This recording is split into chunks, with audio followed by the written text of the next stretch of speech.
আজকে গুরুত্বপূর্ণ সংবাদ সারা রাজ্যের জঙ্গি সংগঠনের ৯ দফা দাবিতে আবারও ২৪ জুন থেকে অনির্দিষ্টকালের অবরোধের হুঁশিয়ারি। দীর্ঘদিন ধরে উত্থাপিত ৯ দফা দাবি পূরণ না হওয়ায় ২৪ জুন থেকে অনির্দিষ্টকালের জন্য আগরতলা জাতীয় সড়ক ও রেলপথ অবরোধের ঘোষণা দিয়েছে জেএআরসি এর অন্তর্গত দুটি জঙ্গি সংগঠন। সংগঠনগুলির অভিযোগ, বারবার প্রশাসন ও সরকারের দৃষ্টি আকর্ষণ করা হলেও তাদের ন্যায্য দাবিগুলির বিষয়ে কোনো কার্যকর পদক্ষেপ গ্রহণ করা হয়নি।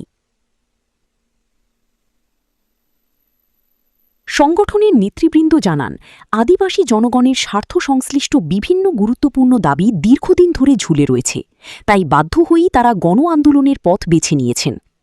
অবরোধ কর্মসূচির ফলে রাজ্যের যোগাযোগ ব্যবস্থায় ব্যাপক প্রভাব পড়তে পারে বলেও আশঙ্কা প্রকাশ করা হয়েছে।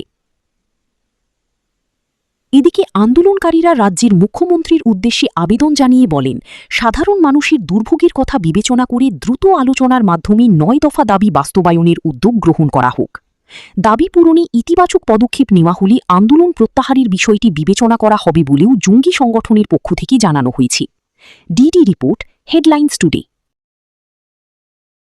কথা হয়েছিল আমাদের জেনারেল সেক্রেটারি অনন্তবাবু এবং বিনোদ দেববর্মা, ওনার সরকারি কোয়ার্টারে গিয়ে কথাবার্তা হয়েছিল।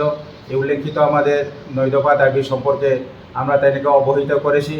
তাই নিয়ে বলছে আমরা দেখছি, আমরা দেখব, কিন্তু আর দীর্ঘ মাস অতিক্রান্ত হওয়ার পরেও এখন পর্যন্ত উনি আমাদের দাবিগুলা ফুলফিলমেন্ট করেনি, যার কারণে আমাদের বিশ্বাস হারিয়ে গেছে। এখন আমাদের একটি মাত্র বিশ্বাস, ত্রিপুরাজের আমাদের মাননীয় মুখ্যমন্ত্রী, ওনার হস্তক্ষেপে আমাদের এই ৯ দফা দাবি ফুলফিলমেন্ট করার জন্য আমরা আমাদের দুটি সংগঠন, বিশেষ করে জয়েন্ট অ্যাকশন রিহ্যাবিলিটেশন কমিটি জেএআরসি এবং জয়েন্ট অ্যাকশন কমিটি জেএসিসি 398 এবং পুশ 90 এর পক্ষ থেকে আমাদের রাজ্যের মাননীয় মুখ্যমন্ত্রীকে আমরা আবেদন করি।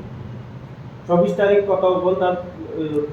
আমাদের কোনো ঘন্টা নেই, যতক্ষণ পর্যন্ত আমাদের সাথে এই ৯ দফা দাবিকে নিয়ে যখন সরকার ফুলফিলমেন্ট করার জন্য উদ্যোগ না নেয়, আমরা অনির্দিষ্টকালের জন্য আমরা রুট এবং রেলওয়ে ব্লক চালিয়ে যাব।